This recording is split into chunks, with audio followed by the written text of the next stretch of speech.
माफी चाहता हूं, इनसे माइक लेकर बीच में बोल रहा हूं। आप सभी साथियों का यहां आने के लिए बहुत बहुत धन्यवाद। व्यस्त लोग हैं, समय और पैसा आपके लिए दोनों डायरेक्टली प्रोपोर्शनल है। डॉक्टर साहब लोग जितना समय लगाएंगे उतना पैसा मिलेगा, जितना देर नहीं प्रैक्टिस किए पैसा नहीं मिलेगा। तो आप आए हैं तो इसलिए आपका विशेष धन्यवाद। हमारे पिताजी डॉक्टर थे तो हमको मालूम है, पत्नी भी मेरी डॉक्टर है। तो आपसे मेरा अनुरोध है कि आज मिलने का कारण ये है कि आपके मन में अगर कोई सवाल है, आप 1.5-2 साल से अपनी व्यस्तता के बीच में, समाज की अपनी समझ के बीच में सुन रहे हैं कि कोई आदमी पैदल चल रहा है, कुछ बात कर रहा है राजनीति का, जिससे आपका कभी सरोकार यदा कदा होता है। उसको लेकर अगर आपके मन में कोई सवाल है, उसको लेकर अगर आप कोई सुझाव देना चाहते हैं, तो मोबाइल में देखे हैं 2 मिनट का रील आया, कुछ देखे, कुछ समझे, कुछ नहीं समझे। आपकी अपनी अवधारणा है 50 साल की कि समाज कैसे चलता है। नेताओं के बाद सबसे ज्यादा समाज से जो जुड़ा 2 वर्ग है, वो एक पुलिस प्रशासन वाले लोग हैं, एक वकील साहब लोग हैं और डॉक्टर हैं, जो समाज से सीधे तौर पर डेली सैकड़ों लोगों से आप 2-4 होते हैं। तो आपका अनुभव, आपके प्रश्न, आपकी शंकाएं, अगर आप उस पर कुछ बोलना बताना चाहते हैं तो आपसे सीखना भी चाहते हैं, और जो मैंने देखा, जो मैं करने का प्रयास कर रहा हूं, अगर उसको लेकर आप कुछ पूछना चाहते हैं तो वो भी बेझिझक होकर पूछिए। कड़वी बातें कहनी है तो वो भी जरूर कहिए। आप लोग तो दवा देने में माहिर हैं, तो डॉक्टर को पहले रोगी को कहते भैया सुई लगेगा इस बार बहुत, लेकिन घाव है तो सुई तो लगाना पड़ेगा। तो कड़वी बात भी करनी है तो उसमें हिचकिचाइए नहीं, जो सवाल करना चाहते हैं करिए। इसमें कई लोग नॉन डॉक्टर्स भी बैठे हुए हैं, आप भी अपना, चूंकि डॉक्टरों की संख्या ज्यादा है इसलिए डॉक्टरों को मैं कह रहा हूं, बाकी दूसरे लोग भी अपना सवाल कर सकते हैं। बहुत बहुत धन्यवाद। मैं डॉक्टर शैलेश कुमार सिन्हा, ये पटने में यूरोलॉजिस्ट हूँ। मेरा केवल 2 सवाल है कि आप आइएगा कि बिहार में सबसे ज्वलंत समस्या है करप्शन। हर एक जगह पूरे बिहार में छोटे से बड़े डिपार्टमेंट में करप्शन है, उसको कैसे आप हटाइएगा। दूसरा जो है, बिहार में जातिवाद है और लोग वोट भी देते हैं जात के नाम पर, इसको कैसे आप रिमूव कीजिए। Thank you. आपका फिर से सबका धन्यवाद कि आप समय निकाल कर आए हैं। जितने भी आपने सवाल किए हैं वैलिड सवाल है, आपके डाउट्स, आपकी शंकाएं सब वैलिड ही है। किसी ने कहा कि आप तो पहले सब दल को जिताए हैं तो आप पर भरोसा क्यों करें। कोई कह रहा है कि अरविंद केजरीवाल ठगा है तो अब आपको क्यों फिर से मौका दें। डॉक्टर साहब ने तो पूरा 77 से पूरा हिस्ट्री ही पढ़ के बताया। 77 से ही 47 से तो ज्यादा आप राजनीति का आपको आइडिया नहीं है। मेरे भाई, कम से कम खुशी की बात यह है कि आप में इतनी चेतना बची हुई है, इतना हिम्मत बचा हुआ है कि आप आकर कुछ समाज या अपने विषय में कुछ बोल पा रहे हैं। जनसुराज की सबसे बड़ी ताकत, सफलता यही है कि इतने अपने आप को प्रबुद्ध कहने वाले लोग एक क्वासाई पॉलिटिकल प्लेटफॉर्म पर आकर बैठे हुए हैं। न तो नेता और को तो देख के आप पहले डर के भागते हैं कि चंदा उंदा लेगा, क्या करेगा क्या नहीं करेगा। आप यहाँ आए हुए हैं और इस घबराहट में नहीं है कि आपसे कोई कुछ ले लेगा, और आपकी हिम्मत हो रही है कि आप खड़ा होकर सवाल पूछ रहे हैं। ये जनसुराज की पहली ताकत और सफलता है। आप जितने यहाँ डॉक्टर सज्जन बैठे हुए हैं, जिन्होंने पूछा कि स्वास्थ्य व्यवस्था को आप कैसे सुधारिएगा, आप लोगों में कई लोगों को अपने अपने स्वास्थ्य मंत्रियों से भी मिलने का अवसर मिला होगा। उनसे कभी नहीं पूछे होंगे, क्योंकि बिहार सरकार में स्वास्थ्य विभाग का एक ही कार्यक्रम है, पता करो कौन डॉक्टर का सबसे ज्यादा प्रैक्टिस चलता है, उसका ट्रांसफर करो और उससे बदले में पैसा का उपाय करो। लेकिन आप में से किसी भी डॉक्टर ने आज तक ये हिम्मत नहीं की होगी कि जाकर पूछे स्वास्थ्य मंत्री से, जिसको आप वोट दबाते रहे हैं, कि भैया ये आप स्वास्थ्य सुधारने के लिए क्या करेंगे। पीछे सज्जन ने हमसे माल न्यूट्रिशन की भी बात पूछी है, अलग अलग आपने सवाल किया है। तो आप उन सवालों पर आएंगे, एक एक सवाल का जवाब भी देंगे। आपकी हमारी दुर्दशा इसलिए है कि बहुत साल पहले, सैकड़ों साल पहले, जो ग्रीस के बड़े दार्शनिक प्लेटो ने कहा कि if you do not participate in democracy, be ready to be ruled by your inferiors. अगर समाज में, राजनीति में आप भागीदार नहीं बनोगे तो इस बात के लिए तैयार रहो कि कोई मूर्ख आदमी राजा बनकर आप पर शासन करेगा। तो बिहार की जो दुर्दशा है वो इसीलिए है कि आप चाहे डॉक्टर हैं या व्यवसायी, अपने आप को सो कॉल्ड प्रबुद्ध कहने वाले लोगों ने राजनीति और राजनीति करने वाले व्यवस्था से अपने आप को अलग कर लिया है। और आप सोच रहे हैं कि जो आदमी शराब का व्यापार करता है, जो बालू माफिया है, वो आकर बढ़िया स्वास्थ्य व्यवस्था काहे नहीं बना रहा है। ये कोई रॉकेट साइंस नहीं है मेरे भाई। आप बालू माफिया को स्वास्थ्य मंत्री बनाओगे तो उससे स्वास्थ्य व्यवस्था नहीं सुधरेगा। तो अगर आप गलत आदमी का चुनाव करेंगे तो गलत ही होगा। अब मैं शुरुआत करूंगा भाई साहब के सवाल से, क्योंकि इन्होंने वो व्यक्तिगत एक सवाल उठाया है कि आप अब बहुत बड़े ज्ञानी बन रहे हैं, आप ही तो इन लोगों को बढ़ाए। ठीक तो बात है मेरे भाई, हमको आप बहुत ज्यादा क्रेडिट दे रहे हैं। कोई किसी को बना नहीं सकता है। हाँ, ये जरूर बात है कि पिछले 10 बरस में इनमें से कई नेताओं को, दलों को बढ़ाने में हमने कंधा लगाया है। नीतीश कुमार को हमने नहीं बनाया है, लेकिन नीतीश कुमार का जब दुर्दिन हुआ था तो उनको जिताने में मदद की थी, तो वो उसका उतना दोष हमारा है। लेकिन आप यहां आज क्यों आए? आप प्रशांत किशोर को सुनने नहीं आए, आप किसी साधारण डॉक्टर के लड़के को सुनने नहीं आए हैं। आप यहां इसलिए भी नहीं आए हैं कि हम 2 बरस से पैदल चल रहे हैं। हम 20 बरस पैदल चलेंगे तो एक डॉक्टर अपना 1 मिनट समय नहीं छोड़ेगा। आप इसलिए आए हैं कि 10 बरस हमने वो काम किया है, समाज में लोगों को पता है कि ये आदमी अच्छा है, खराब है, इस आदमी को राजनीति का समझ है। अगर पैदल चल रहा है तो कुछ न कुछ सोचिए कि चल रहा होगा। ये अपने आप को बड़ा मत बनाइए, अपने आप को पेडेस्टल पर मत बैठाइए। हम जब पैदल चलते हैं, लोग दुकान में, दलान में बैठ के हंसता है, क्या ही चलने से कुछ होगा बिहार में। फिर भी हमारे पास आता है, इसलिए आता है कि उसको डर है कि ये प्रशांत किशोर चल रहा है। और वो डर इसलिए है कि 10 बरस हमने वो काम किया है जो आप कह रहे हैं। मैं इसका रेफरेंस क्यों दे रहा हूं?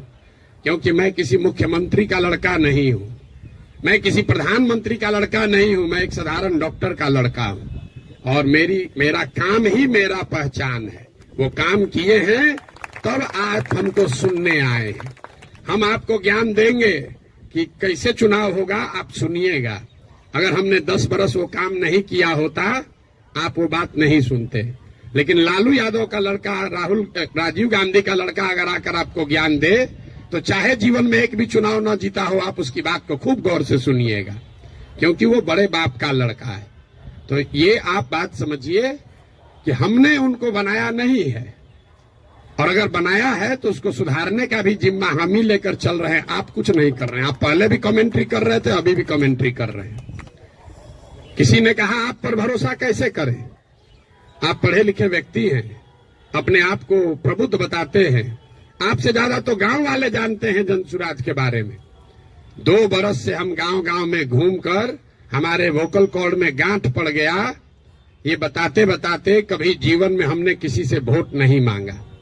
हम लोगों को यही बता रहे हैं कि हम पर भरोसा मत करो, किसी दल पर भरोसा मत करो, अपने बच्चों के लिए जगो, वोट अपने बच्चों के लिए दो।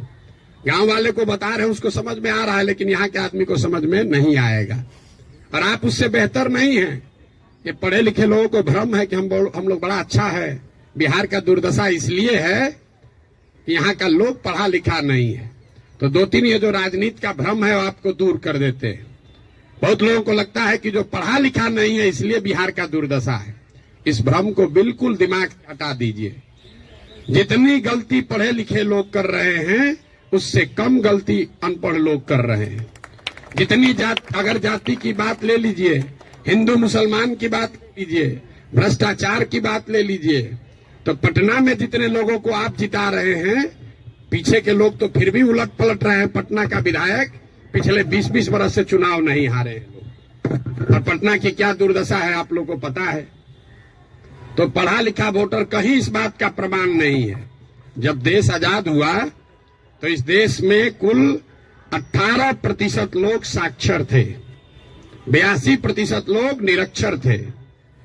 82% इलिटरेट समाज ने गांधी को अपना नेता बनाया, अंबेडकर को, नेहरू को, पटेल को, बोस को चुना। आज पेपर पे बिहार में 77% लोग पढ़े लिखे हैं और आपने पिछले 30 वर्ष में किसको नेता बनाया है ये आपको हमको बेहतर पता है। इस बात का प्रमाण नहीं है कि पढ़ाई लिखाई से आप अच्छा वोटर बन जाएंगे। मनमोहन सिंह जी देश में जीवन में सिर्फ एक ही बार चुनाव लड़े, दक्षिण दिल्ली से चुनाव लड़े और बीजेपी के एक साधारण कार्यकर्ता से चुनाव हार गए। बीजेपी के एक साधारण कार्यकर्ता ने मनमोहन सिंह जैसे बड़े इकोनॉमिस्ट को चुनाव हरा दिया और वो चुनाव झंझारपुर से नहीं लड़े, वो चुनाव मधुबनी से नहीं लड़े, बिहार से नहीं लड़े कि जाति पर सब वोट पड़ता है। दक्षिण दिल्ली के उस लोकसभा से लड़े जहां पर सबसे ज्यादा पढ़े लिखे, सबसे ज्यादा high capita per capita income वाले लोग वोटर हैं। उन्होंने मनमोहन सिंह जैसे बड़े इकोनॉमिस्ट को छोड़कर एक साधारण कार्यकर्ता को चुना। इसका कोई प्रमाण नहीं है। हम लोग घर में कहते हैं कि हमारी दादी पढ़ी लिखी नहीं थी लेकिन बड़ा समझदार थी। लड़का पढ़ लिख गया है लेकिन बड़ा लंपट है। आप पढ़े लिखे होकर भी बहुत बड़े बेवकूफ हो सकते हैं और नहीं पढ़ा लिखा व्यक्ति भी बहुत समझदार हो सकता है। इसका मतलब ये नहीं है कि पढ़ाई की महत्ता नहीं है। पढ़ाई सिर्फ आपको इतना ही करता है कि आप इंफॉर्मेशन को प्रोसेस करने की आपकी क्षमता बढ़ जाती है, उसको आर्टिकुलेट करके प्रेजेंट करने की आपकी क्षमता बढ़ जाती है। आपकी प्रोसेस, आप उससे बहुत वाइज हो जाएंगे ऐसी बात नहीं है। दूसरा जो भ्रम आपने बताया, बिहार में तो सब वोट जाते पर पड़ता है, भाई साहब ने बताया, आपने उसका काउंटर भी किया, लेकिन ये सबसे ज्यादा पूछे जाने वाला सवाल है। पिछले 2 बरस से हर आदमी, हर सभा, हर मीटिंग में ये कोई ना कोई जरूर पूछता है, भैया सब तो ठीक है, जाति से कैसे निपटिएगा।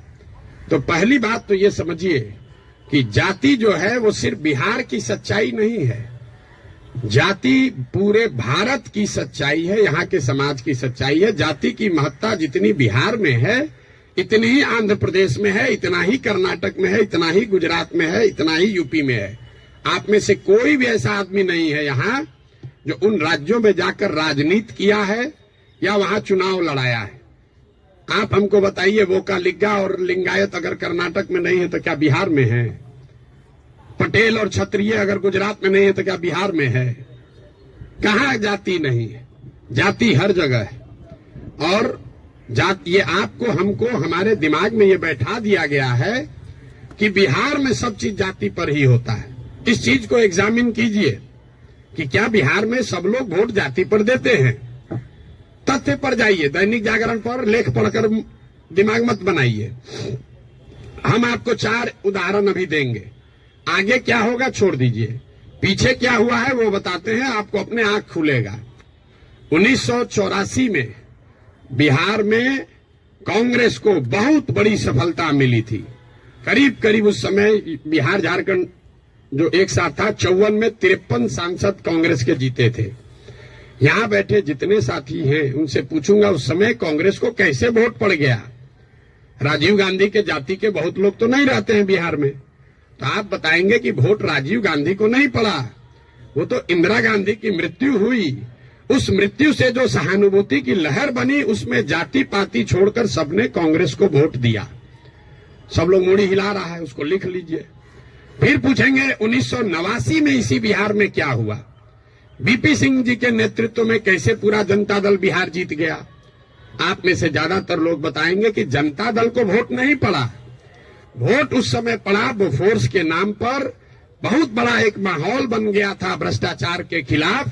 लोगों ने कहा राजा नहीं फकीर है, देश का तकदीर है, सब ने जाकर बीपी सिंह को वोट दिया। इसको भी नोट कर लीजिए। फिर आपसे पूछेंगे 2014 में क्या हुआ, मोदी जीत गए, भाजपा कैसे जीत गया बिहार में। तो आप कहेंगे भाजपा का तो कोई ताकत ही नहीं था, वोट भाजपा को नहीं पड़ा, मोदी को पड़ा। मोदी के नाम पर ऐसी लहर बन गई कि समाज के हर वर्ग ने जाकर मोदी को वोट दिया। फिर आपसे पूछेंगे 2019 में क्या हुआ, तो लोग बताएंगे यहां राजनीति तो सब बात करता है कि भैया एकदम कांटे का मुकाबला था। ये जो पुलवामा हुआ ना, उसके बाद समझिए कि हर जात का आदमी जाकर मोदी को ही वोट दे दिया। इन चारों चुनावों को आप कागज में लिख लीजिए। 84 एक घटना है किसी बड़े नेता की मृत्यु और उससे उपजी हुई सहानुभूति की लहर। 89 एक विषय है भ्रष्टाचार, बोफोर्स और उससे बनी हुई लहर। 2014 में एक व्यक्ति है मोदी, जिसके प्रभाव की लहर। और 2019 पुलवामा राष्ट्रवाद की लहर। ये आपको क्या बताता है? अगर कोई व्यक्ति, अगर कोई विषय, अगर कोई घटना, अगर कोई विचारधारा समाज के इमेजिनेशन को कैप्चर कर ले, तो समाज में ये ताकत है कि वो जातियों से ऊपर उठकर वोट करता रहा है। आगे करेगा कि नहीं छोड़ दीजिए, करता रहा है। फिर भी आपको लग रहा है कि ना भैया यहां तो जातीय पर होता है, आप क्या एग्जाम्पल दे रहे हैं। हम आपको बता रहे हैं आपको क्यों लगता है। हमने कई चुनावों का उदाहरण आपको नहीं दिया, 4 ही का दिए। उन चुनाव में क्या हुआ, जब लड़ने वाला व्यक्ति या चुनाव, उसमें कोई ऐसी बड़ी घटना ना हो, कोई नया विकल्प ना हो, कोई चेहरा ना हो, कोई विषय ना हो, दोनों लड़ने वाले एक ही जैसे दिख रहे हैं, तो समाज भी कहता है भैया दोनों तो एक जैसा है, चलो अपने जाते को दे देते हैं। तो ज्यादातर समय जो चुनाव हुआ है पिछले 30-40 वर्षों में, वो कोई डिफरेंशिएटर नहीं रहा है। तो जिसको मीडिया कहता है लहर वाला चुनाव नहीं है। अब आप कहिएगा तो लोकसभा का चुनाव का एग्जाम्पल दिए हैं, विधानसभा में ऐसा नहीं होगा। विधानसभा का एग्जाम्पल देख लीजिए। 2010 में नीतीश कुमार और भाजपा इसी बिहार में 206 विधानसभा जीतकर सरकार बनाए। उस समय नीतीश और भाजपा के गठबंधन में मोदी जी नहीं थे। मोदी जी का नाम इतना बड़ा नहीं था, अमित शाह नहीं थे, भाजपा की इतनी ताकत नहीं थी। उनके सामने उनका मुकाबला था लालू जी के गठबंधन से, जिसमें लालू जी थे, कांग्रेस थी और रामविलास पासवान जी थे। लालू जी की ताकत आज के तेजस्वी यादव से तो निश्चित तौर पर ज्यादा थी 2009 में। रामविलास जी की ताकत उनके लड़के से ज्यादा थी और कांग्रेस भी उस समय 2009 में देश में सत्ता में थी। इसके बावजूद 2010 के चुनाव में एनडीए को, नीतीश और भाजपा को 206 सीट आया। वही गठबंधन जब वो 2020 में लड़े, तो इस बार भाजपा के साथ मोदी भी हैं, अमित शाह भी हैं, देश में भाजपा की ताकत बढ़ी भी है। दूसरे साइड एनडीए में अब लालू जी के जगह तेजस्वी जी आ गए थे। रामविलास जी का दल तो उस गठबंधन में था ही नहीं और कांग्रेस की भी ताकत कमी हुई। लेकिन एनडीए गठबंधन को 125 सीट भी मिलने में दम निकल गया। क्यों? क्या एनडीए को वोट देने वाले सारे जाति के लोग बिहार छोड़कर चले गए? नहीं। ऐसा इसलिए हुआ कि 2005 से लेकर 2009 की जो पहली सरकार नीतीश की चली थी, समाज का हर वर्ग ये समझता था कि नहीं, इसमें कुछ न कुछ काम हुआ है। तो जातीय समीकरण भी था और काम भी था, तो 206 सीट आया। लेकिन उसी बिहार में जब नीतीश का काम खराब हुआ, तो उसी एनडीए गठबंधन को 125 सीट आया। आपको लोकसभा का उदाहरण दिया, विधानसभा का उदाहरण दिया, अब आपको मुखिया का उदाहरण दे देते। पिछले बार मुखिया के चुनाव में बिहार में 80% मुखिया चुनाव हार गया है, 80%। और वार्ड सदस्य करीब 95%। सब लोग अपने जाति से जीत कर आए थे। कैसे हार गए चुनाव? ये भ्रम मत पालिए कि जाति से ही सब होता है। अगर सिर्फ जाति से, फिर कहेगा भैया कैसे आप हो सकता है। बिहार में नीतीश कुमार के जाति के कितने लोग रहते हैं? 2-2.5% रहते होंगे। लालू जी के जाति के कितने लोग रहते हैं? 15% लोग रहते हैं। आप पूरे भारतवर्ष में जो कहीं भी जहां भी मुख्यमंत्री है, आंख बंद करके जाके देख लीजिएगा, कोई भी ऐसा आदमी किसी राज्य में मुख्यमंत्री नहीं है जो वहां के जाति की, जिसके जाति की संख्या सबसे ज्यादा है। ये उल्टा चलता है। ये आपको हमको लगता है कि जिसका जाति संख्या ज्यादा रहेगा मुख्यमंत्री बन जाएगा। जिसकी जाति की संख्या सबसे ज्यादा हो उस जाति के आदमी को वो राज्य जीतना करीब करीब इम्पॉसिबल है, नहीं जीत सकता है, क्योंकि उस जाति से दूसरे समाज के लोग डरते हैं। वो सोचता है ये आएगा तो सब कब्जा कर लेगा, तो उसके खिलाफ कंसोलिडेशन भी होता है। आप यही नहीं, बंगाल देख लीजिए, यूपी देख लीजिए, तेलंगाना देख लीजिए, आंध्र देख लीजिए। आंध्र प्रदेश में भी नायडू जीत कर आए हैं, कंबक कम्युनिटी के हैं, उसकी जाति की संख्या 6% है। बगल में योगी जी हैं, राजपूतों की संख्या 4% है। उसके बगल में मध्य प्रदेश में यादव जी हैं, उनकी संख्या 5% से कम है। राजस्थान देख लीजिए, आप कहिए वो तो भाजपा का है, जितना रीजनल पार्टी है सबका उठाकर देख लीजिए, कहीं पर भी जिस जाति की संख्या सबसे ज्यादा है उसका नेता मुख्यमंत्री नहीं है। अब फिर यहाँ गलथेथाई का आदत है, कहेगा ना नीतीश तो पिछड़ा का नेता है। तो भाई अगर कोई नीतीश जी पिछड़ा का समीकरण गोलबंदी कर सकते हैं तो आप भी कर सकते हैं। आपको कौन रोका है? किसने रोका है कि कुशवाहा का जाति का कोई नहीं कर सकता है, या कोई ब्राह्मण नहीं कर सकता है, कोई राजपूत नहीं कर सकता है? भाई अगर कुर्मी समाज का आदमी कर सकता है तो कोई मुसहर भी कर सकता है, कोई कुशवाहा भी कर सकता है, कोई राजपूत भी कर सकता है। आप में वो क्षमता होनी चाहिए, वो प्रयास करने की का मादा होना चाहिए। जाति का भ्रम मत पालिए। और अंतिम बात, मान लीजिए एक बार कि आपको बात मान भी ले कि जाति बड़ा महत्वपूर्ण है, तो जिसको भी राजनीति के जरिए समाज का अगुवा बनना है उसके पास ये विकल्प नहीं है कि समाज में सब सुधर जाएगा तब हम आएंगे। सब आदमी कहता भैया करना तो चाहते हैं लेकिन बिहार में जातिवाद बड़ा है। अरे भाई, तो जब जातिवाद खत्म हो जाओगे तब राजनीति करने आओगे, तो ना जाति कभी खत्म होगा ना कभी आओगे। और अगर खत्म हो ही जाए, अगर भ्रष्टाचार खत्म हो जाए, जातिवाद खत्म हो जाए, बाहुबल खत्म हो जाए, तो आपके हमारे आने की जरूरत क्या है? जो खत्म किया है उसी को आगे रहना चाहिए। आपकी हमारी जरूरत तभी तो है। राजनीतिक अगुवा जिसको बनना है उसको समाज की कमजोरी और उसकी ताकत के रहते हुए ही उसका अगुवाई करना है। आप उससे अलग नहीं हट सकते। किसी ने भ्रष्टाचार की बात कही, भ्रष्टाचार पर आपका क्या प्रोग्राम है? कोई प्रोग्राम नहीं। भ्रष्टाचार तब सुधरेगा जब आप और हम भ्रष्टाचार कम करेंगे। हम हर गांव में कहते हैं कि जिस गांव में हम 5000 गांव में पैदल गए, गांव में सबसे पहले हल्ला कौन करता है कि बड़ा भ्रष्टाचार है, मुखिया चोरी कर रहा है, नाली गली नहीं बना रहा है, राशन कार्ड में पैसा ले रहा है, इंदिरा आवास में 20,000 लग रहा है, दाखिल खारिज में 10-15 हजार रुपया लग रहा है। वही आदमी करता है जो 2 बरिस पहले मुखिया के चुनाव में 500 रुपया लेकर वोट दिया है। सबसे पहले जो डॉक्टर साहब 50,000 रुपया देके खुद ट्रांसफर कराए हैं, बुरा नहीं मानिएगा, हमारे बाबूजी भी प्रैक्टिशनर थे, कि हमारा प्रैक्टिस ना गड़बड़ाए, हेल्थ मंत्री हमसे पैसा लेके हमको पोस्टिंग कर दे, अब बाकी सबके लिए ईमानदार हो जाए। कैसे संभव है रे भाई? कैसे संभव है? आप सोच रहे हैं कि हम 50,000 रुपया देके क्रीम पोस्टिंग करा लें, क्रीम पोस्टिंग खाली जाके हाजिरी बनाए, सिविल सर्जन को 5,000 रुपया दे, आप प्रैक्टिस करते रहे। स्वास्थ्य व्यवस्था को सुधारने के लिए बड़ा बड़ा लंबा लेक्चर दीजिएगा, ये कभी हो सकता है? नहीं हो सकता है। स्वास्थ्य व्यवस्था को लेकर जनसुराज की क्या सोच है? बिल्कुल ये सही सवाल है। सिर्फ स्वास्थ्य व्यवस्था को लेकर नहीं, 2 संकल्प जो जनसुराज में हम लोगों ने दिया है कि बिहार के हर पंचायत का, बिहार का नहीं, हर पंचायत का 8,500 पंचायतों का हम योजना बनवा रहे हैं, पैदल चल के खुद जाकर देखकर।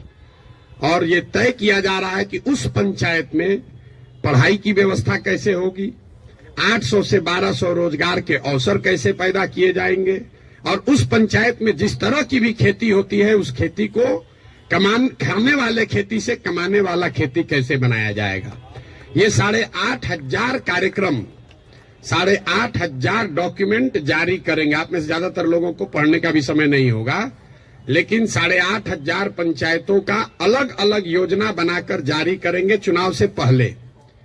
उसके साथ साथ बिहार के विकास के लिए जो 10 महत्वपूर्ण पहलू हैं उसमें स्वास्थ्य भी इंक्लूडेड है, उस पर भी 10 साल का विजन डॉक्यूमेंट बनाकर आपको चुनाव से पहले जारी करेंगे। ये बताएंगे कि बिहार में स्वास्थ्य की व्यवस्था को कैसे सुधारा जाए। आप उसको पढ़िए, समझिए, कुछ योगदान देना है योगदान भी दीजिए, सुझाव भी दीजिए, और अगर ठीक लगे तो अच्छा तब अपनाइए, हमारे कहने पर मत जाइए। अब आप कहिएगा कि अभी काहे नहीं जारी किए हैं? अभी इसलिए नहीं जारी किए हैं कि अगर अभी हम वो योजना जारी कर दें तो वो मेरी सोच होगी, उसमें आपकी और बिहार के लोगों की सोच समाहित नहीं है। पहले गांव गांव जाकर देखकर ये समझ रहे हैं, लोगों से पूछ रहे हैं कि क्या करना पड़ेगा। ज्यादातर आदमी कहेगा नया क्या देख लीजिएगा इसमें। हम आपको बता रहे हैं नया क्या देख लेंगे। हम भी बिहार के सरकारी स्कूल में पढ़े हैं।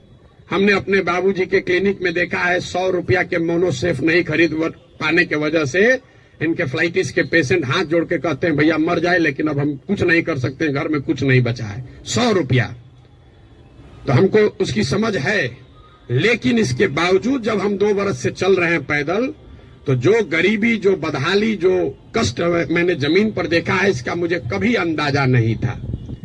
हम संयुक्त राष्ट्र संघ में पब्लिक हेल्थ में ही 10 बरस काम किए हैं, यहाँ राजनीति में से भी जुड़े रहे, लेकिन जितनी गरीबी बदहाली हम अपनी आंखों से देख रहे हैं, ये आंकड़ों से दिखने वाली गरीबी से कहीं ज्यादा है। आपने कुपोषण की बात कही, यहाँ सब डॉक्टर बैठे हुए हैं। आप में से ज्यादातर आदमी ऐसे होंगे जो शायद ही कोई 10 से ज्यादा हीमोग्लोबिन वाली महिला आपको देखते होंगे। यहाँ हम लोग जो एक स्टडी करा रहे हैं, देखते हैं, आप देखिएगा कल से ध्यान से। गांव में कहीं जाइए, 55-60 साल से ज्यादा उम्र की कोई महिला आपको सीधी खड़ी नहीं दिखेगी, सब बेंड हो गई है ऊपर से। तो न्यूट्रिशन आप न्यूट्रिशन समझते अगर हैं, आप लोग तो डॉक्टर हैं, तो आपको पता है कि लंबे समय तक हीमोग्लोबिन की कमी की वजह से और ग्रोइंग एज में कैल्शियम नहीं मिलने की वजह से बोन का स्ट्रक्चर इतना कमजोर है कि समय से पहले वो बेंड होने लगता है। ये जब आप गांव में चलिएगा तो देखिएगा, 5 फीट 4 इंच से ज्यादा, 5 फीट 5 इंच से ज्यादा उम्र हाइट की कोई महिला आपको दिखने वाली नहीं है। आपने ठीक कहा, न्यूट्रिशन कोई वन शॉट सॉल्यूशन नहीं है, एन इंटरजेनरेशनल प्रॉब्लम है। जिस मोदी जी के किताब पेपर की आप बात कर रहे हैं, एक आंकड़ा आपको दे रहा हूं। आज से 300 साल पहले यूरोप में लोगों की एवरेज हाइट भारत में लोगों के एवरेज हाइट से 1.4 इंच कम होती थी। अब यूरोप में 300 साल में on an average 1.6 inch Bharat से ज्यादा हो गई है। 300 वर्ष में करीब करीब 3 इंच लंबाई का असर पड़ गया है। और दुनिया भर में जो डेवलपमेंटल इकोनॉमिक्स पढ़ते हैं उनको मालूम है कि हाइट और लाइफ टर्म अर्निंग में डायरेक्ट कोरिलेशन है। The taller you are more likely to earn higher income and wages than those who are not. इसका मतलब ये नहीं कि जिसका हाइट कम है पैसा कम कमा रहा है, तुरंत लोग गणना करने लगेगा कि तो बड़ा नाटा आदमी को देखें बड़ा पैसा कमा रहा है।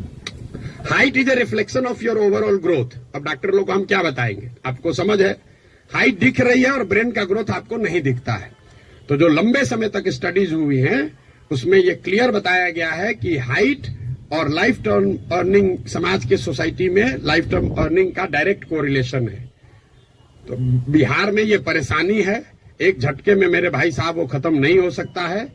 यहां किसी ने पर कैपिटा इनकम की बात की, बिहार में पर कैपिटा इनकम है 35,000 रुपया। देश में प्रति व्यक्ति आय है करीब करीब 1,34,000। बिहार का प्रति व्यक्ति आय है 35,000 रुपया सालाना।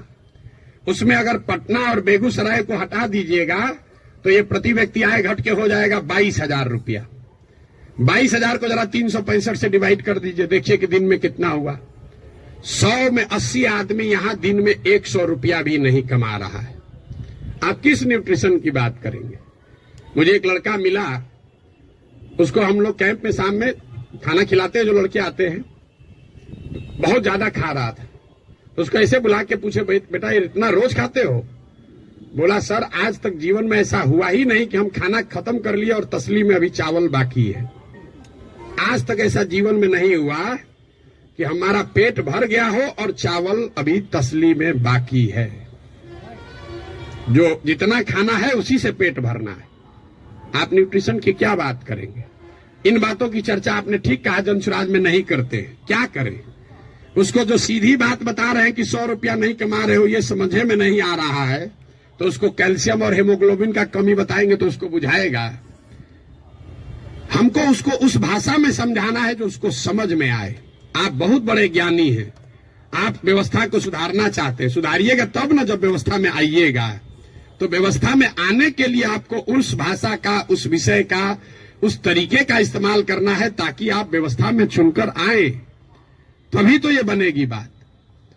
किसी ने कहा आम आदमी पार्टी की तुलना, आपको एक पैसे भी समझ नहीं है कि जन सुराज क्या है और आम आदमी पार्टी क्या है। आम आदमी पार्टी आंदोलन से निकली हुई एक पॉलिटिकल व्यवस्था है और जन सुराज में प्रशांत किशोर का, जन सुराज का आंदोलनों में कोई यकीन नहीं है। हम रोज ये बात कम से कम 100 दफे कह चुके हैं। जन सुराज आंदोलन नहीं है, इसको जेपी के आंदोलन से कंपेयर मत कीजिए और इसको आम आदमी पार्टी के आंदोलन से कंपेयर मत कीजिए, क्योंकि आंदोलन है ही नहीं।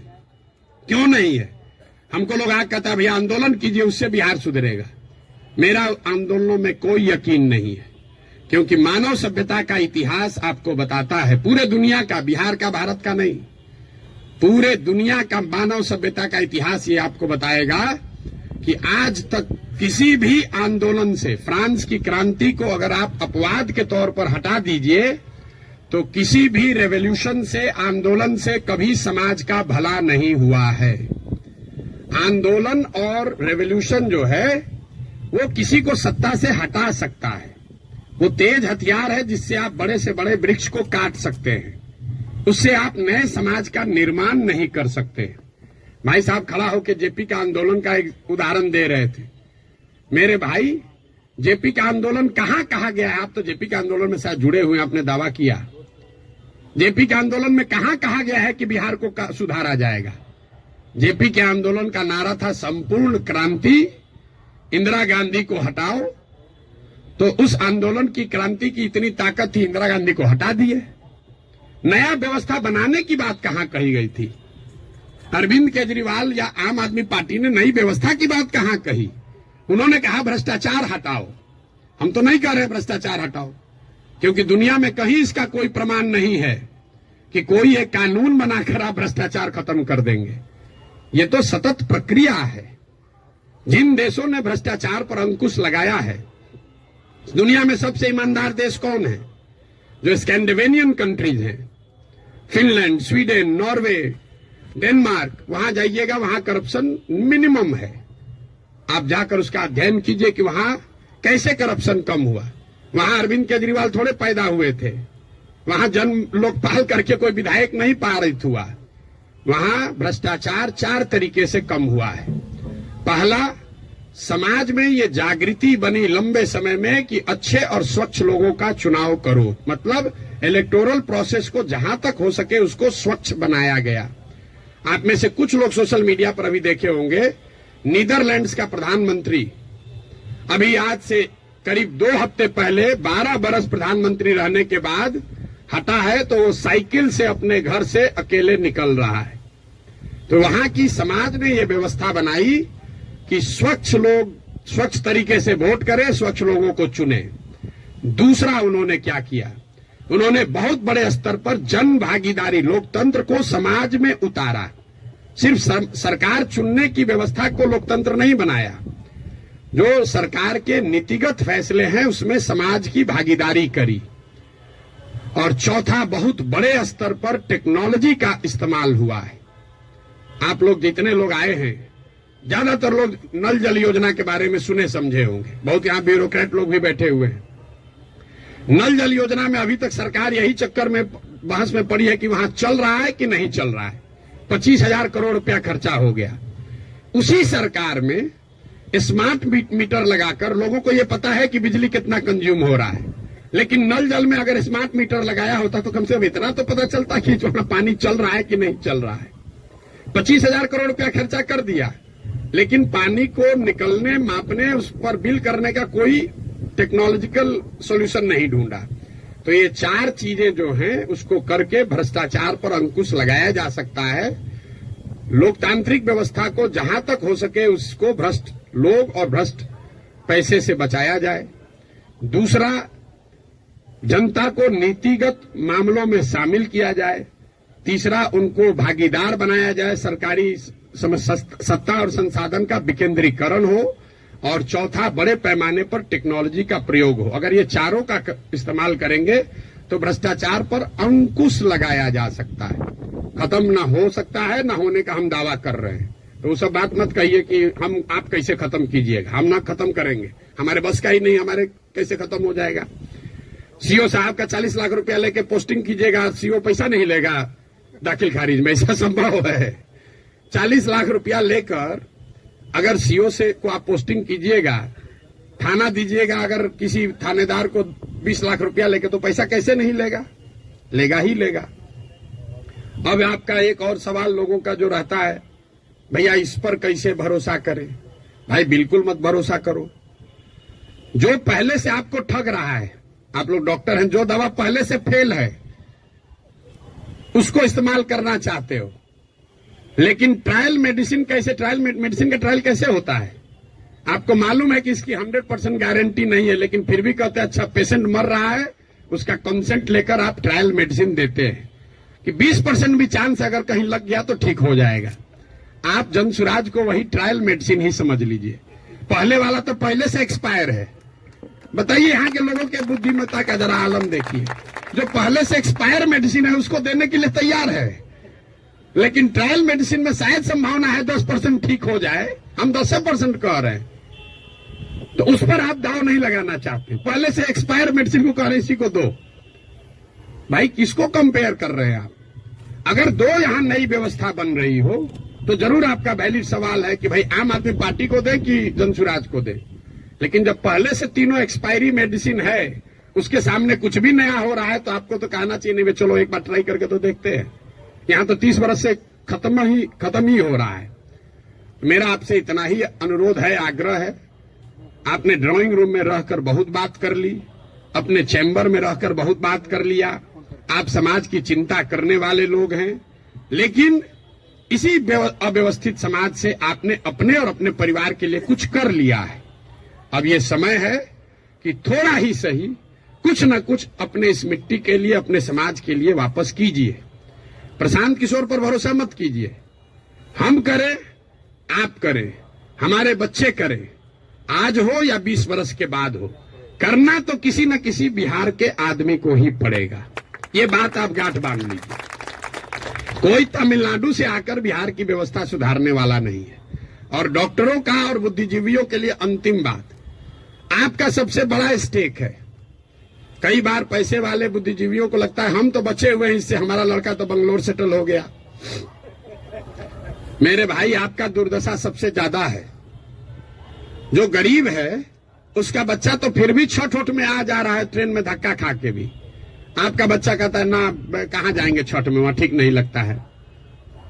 जो गरीब है वो बूढ़ा होगा, वापस अपने घर में आएगा, क्योंकि उसको बॉम्बे बेंगलोर रहने का साधन नहीं है। लेकिन आपके बच्चे जिसके लिए आप अभी 18 घंटा काम कर रहे हैं, जैसे हमारे बाबूजी किए, आपके बच्चे बिहार वापस लौट कर आने वाले नहीं है। अगर जहाज डूबेगा तो उसमें बैठा हुआ हर व्यक्ति डूबेगा। हमारे बाबूजी भी 12 घंटा कभी संडे को भी छुट्टी नहीं लिए, रात दिन लगे रहे, घर बना रहे हैं। हमारा बेटा रहेगा यहाँ, हमारा पतोह रहेगा यहाँ, हमारा लिविंग रूम रहेगा। आज ही कोई आदमी आया था, भैया 4 बरस से आप घर नहीं गए, वहां बक्सरे मेरा घर है, सासाराम में भी घर है, 4 बरस से वहां कोई दिया बत्ती जलाने वाला भी नहीं है। और हम तो 4 बरस से छोड़े, हमारा लड़का अगले 40 बरस नहीं आएगा, चाहे हम में जितना। ये देखिए जिसका घर है, इनके बच्चे यहां नहीं है। इतना बड़ा बनाए हैं पटना में, इससे बड़ी प्रॉपर्टी पटना में नहीं होगी प्राइवेट। इनके बच्चे भी यहां नहीं है।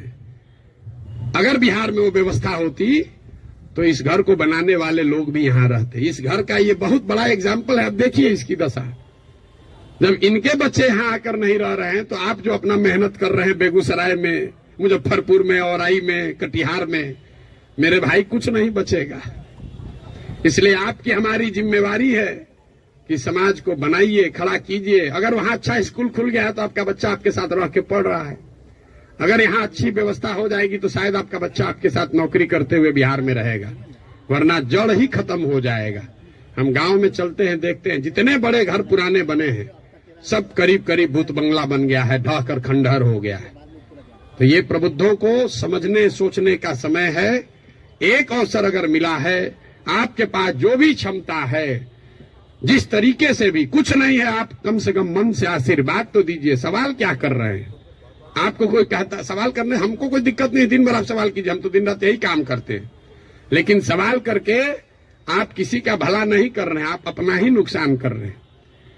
अरे कुछ नहीं कीजिए, कम से कम कुछ अच्छा हो रहा है उसके समर्थन में एक आवाज तो लगाइए। वो भी नहीं कर सकते हैं, गुड विशेष आशीर्वाद तो दे सकते हैं। आपसे तो कोई पैसा मांगा नहीं, वोट तो देने आप जाइएगा नहीं ऐसे भी वोट देने तो ऐसे भी नहीं जाइएगा। आपका वोट है कहां? आप अपने को जबरदस्ती बैठाए हुए हैं एवरेस्ट पर। आपको पूछ कौन रहा है? आपको पूछ कोई नहीं रहा है। तो अपने आप को रेलेवेंट बनाइए ताकि आपके आने वाली पीढ़ी इस जमीन से जुड़ी रहे। आप जिस काम को करने के लिए अपना अभी जीवन खपा रहे हैं, आपके पास 1 मिनट नहीं है कि सांस भी ले। जो चीज बना रहे हैं उसको भोगने वाला, उसका उपयोग करने वाला कोई नहीं बिहार में बचेगा आपका अपना, अगर आप बिहार की व्यवस्था को सुधारने के लिए कुछ न कुछ न करें। और ये आपकी हमारी नैतिक और मौलिक जिम्मेवारी भी है कि अगर भगवान ने हम लोगों के लिए अच्छा कुछ कर दिया है तो हम लोग की जिम्मेवारी है कुछ वापस हम लोग वापस इस समाज को दें। अब आपका और कोई सवाल है तो कर लीजिए। बहुत बहुत धन्यवाद।